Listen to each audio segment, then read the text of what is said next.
the utmost important thing. As you all are aware that the Haryana preliminary examination coming soon, 3rd of मार्च को हमारी examination होने जा रही है। जैसा कि आप देख रहे हैं मेरे पीछे नोटिफिकेशन है। नोटिफिकेशन ने, कमीशन ने साफ साफ बताया हुआ है कि टेंटेटिवली जो हम ये एग्जामिनेशन डील करेंगे वो हम 3 तारीख को करने जा रहे हैं। मुझे 1 मिनट दीजिए, मैं दिखाता हूं आपको। सो उसके रिगार्डिंग मैं आपसे 2 बात करने आया हूं। सबसे पहले, what is the approach, what will be your approach to deal with the examination, what is the key area you need to focus, because time बहुत कम रह गया है। अगर टाइम बहुत कम रह गया है तो उसके हिसाब से आपकी प्रिपरेशन भी बूस्ट होनी चाहिए। what do you need, what is the essence, क्या आपको ज़रूरत है कि थोड़े ही कम टाइम में अपनी प्रिपरेशन आप बूस्ट करें, और वो कैसे करें। तो आइए मैं आपको आज इस जर्नी पे लेके चलता हूं। तो हरियाणा जुडिशियल एग्जामिनेशन में सबसे इंपॉर्टेंट प्री में हमें यह देखना होगा इंपॉर्टेंट एरियाज कौन से हैं। नंबर ऑफ सब्जेक्ट्स बताए हैं कि आपसे ये इस सब्जेक्ट से ये सवाल आएगा, इससे ये सवाल आएगा, but what are the core areas you need to focus upon them. वो की एरियाज कौन से होंगे। वो की एरियाज मेजरली मैं डिवाइड कर देता हूं सब्जेक्ट्स को। CrPC, IPC, Indian evidence act, CPC, ये मेरा ग्रुप ए हो गया, जिससे कि मैं एक्सपेक्ट कर रहा हूं कि क्वेश्चंस यहां से, इन सब्जेक्ट से मैक्सिमम क्वेश्चंस आपको एग्जाम में देखने को मिलेंगे ही मिलेंगे। Apart from that, category B से, that is your Hindu law, Mohammedan law, यहां से भी आपको बहुत ही इंपॉर्टेंट क्वेश्चंस देखने को मिलेंगे। Rest apart you have ICA, Indian partnership act, SRA, etc. But the major thing to focus upon are these subjects. You have to prepare accordingly to these subjects only. For an example, let's take an example. Hindu law में से core areas कौन से हैं? What are the core areas from Hindu law in which you can expect number of questions? ये आपको कैसे पता लगेगा? You have to see the previous year question paper. You have to see the previous year question papers and what are the key areas, what the focusing areas जहां से question ज्यादा बन रहे हैं। देखो इंपॉर्टेंट सब कुछ है, बट टाइम अभी इतना आपके पास बचा नहीं है। सो मेजरली एक पार्ट को एक बार पढ़ने से अच्छा, एक वो इंपॉर्टेंट एरियाज कौन सा है, वो इंपॉर्टेंट क्विट एसेंशियल एरिया कौन सा है जहां से नंबर ऑफ क्वेश्चंस आपके बनेंगे ही बनेंगे। तो उसी टॉपिक को क्यों ना 5 बार पढ़ा जाए किसी नए टॉपिक के बजाय। तो हिंदू लॉ में जैसे कि हम देखते हैं, एक बार बार डिस्कशन आता है nature of Hindu law, nature of Hindu law, nature of Hindu law, और we can say that the conditions for Hindu marriage. They can also ask you what are the customary rites and ceremonies, what are the essential customary rites and ceremonies to which, according to which a Hindu marriage may be solemnized. So you have to scatter down all these ceremonies according to Honorable Supreme Court. The Honorable Supreme Court has time and again provide the essential ceremonies. That has to be read according to section 7. Then the main area, focus area, is on section 11 that talks about void marriages. And it might be possible they will ask you What is the difference between void marriages and the voidable marriages? So these are some focus areas, some key area which need to be identified by you by recognizing the pattern of previous year question papers. So this is the essential condition.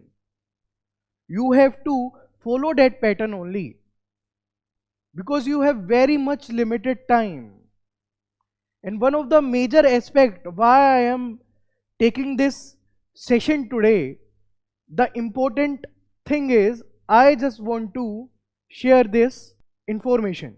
The preliminary examination shall be of objective type, ये तो आपको पता ही है, with multiple choice questions. Then as distinguished from the main descriptive होता है, subjective होता है, ये भी आपको पता है. Then the important thing is the question paper for preliminary examination shall be of 2 hour duration and it shall consist 125 questions. 125 question आपको पूरे एग्जाम में मिलेंगे एंड एक क्वेश्चन का मार्किंग होगी. Each question shell carry 4 marks and for every wrong answer 0.8 mark, that is 20%. It means this paper has a negative marking also. So please be careful while marking the options. If you are not confident about your answer, then please avoid it. Again, each question shall have 5 options A, B, C, D and E. And if a candidate is attempting a question, he shall have to darken the appropriate circle. This need बताने की आपको जरूरत नहीं है. जो आपको answer सही लगे उस पे एप्रोप्रिएट आप सर्कल कीजिए. जो आप सर्कल करेंगे मैं आपसे रिक्वेस्ट करता हूं कि आप जाके पहले जो वो शीट होती है उसकी पहले प्रैक्टिस कीजिए, क्योंकि कई बार मैंने देखा है कैंडिडेट्स को वो अपने आंसर्स करेक्ट तो करते हैं बट वो मार्किंग गलत कर देते हैं. और मार्किंग अगर आपकी गलत हो गई, उस सर्कल से अगर आपका मार्किंग बाहर हो गई, then it will be waste. वो खत्म हो जाएगा, वो कंसीडर ही नहीं करेंगे उसको करेक्ट आंसर, चाहे वो आंसर करेक्ट भी हो. ठीक है. If not attempting a question, अगर हम किसी क्वेश्चन को अटेम्प्ट नहीं कर रहे हैं तो सिर्फ उसको स्किप कर दे. नहीं, यही तो क्रक्स है, यही तो ट्विस्ट है.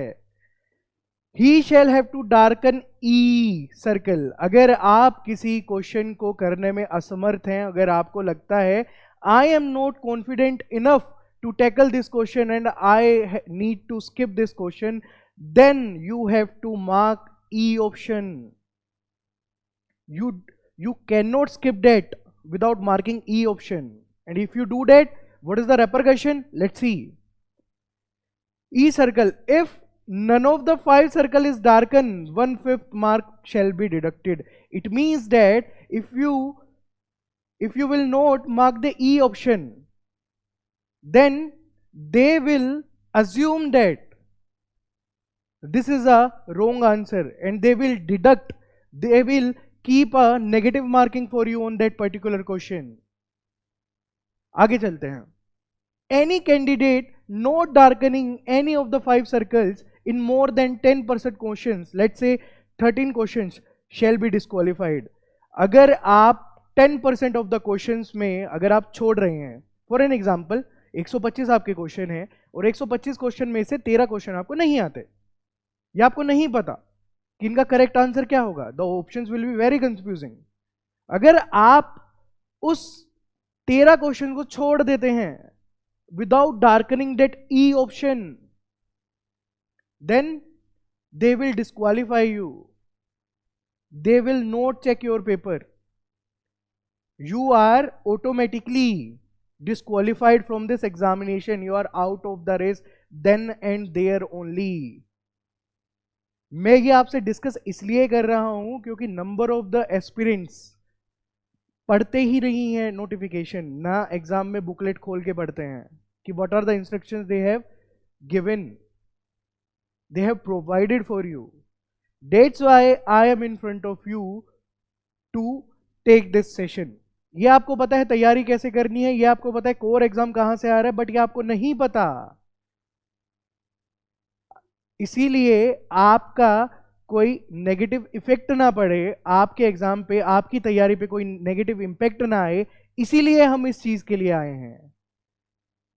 That's why I am here to deliver this lecture. That's why I am focusing upon this. So please be careful. If you have decided to skip that particular question, then please mark that E option there. Then अगर नहीं करेंगे, you have to face the consequences. Okay? Time बहुत कम है, ठीक है. Tentatively उन्होंने mention किया है कि इसी दिन को करेंगे. अगर नहीं होता, अगर कुछ कोरिजेंडम आता है तो बात अलग है ना, तो उसी दिन होगी आपकी एग्जामिनेशन. यहां दोबारा देखते हैं, देखिए. और mind it, Haryana examination, Haryana services is one of the best state to serve, whether it is for the purpose of your career or anything else. It is the best state, you can say.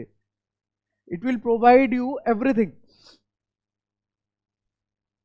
Here's the date, 3/3/2024, and they have mentioned tentatively, if there is no another unforeseen circumstances, then they will conduct this examination on this date only. Tentatively means it might be changed, subject to change, but आप युद्ध के लिए अभी से तैयार रहें. युद्ध बहुत भयानक है, बहुत कंपटीशन है.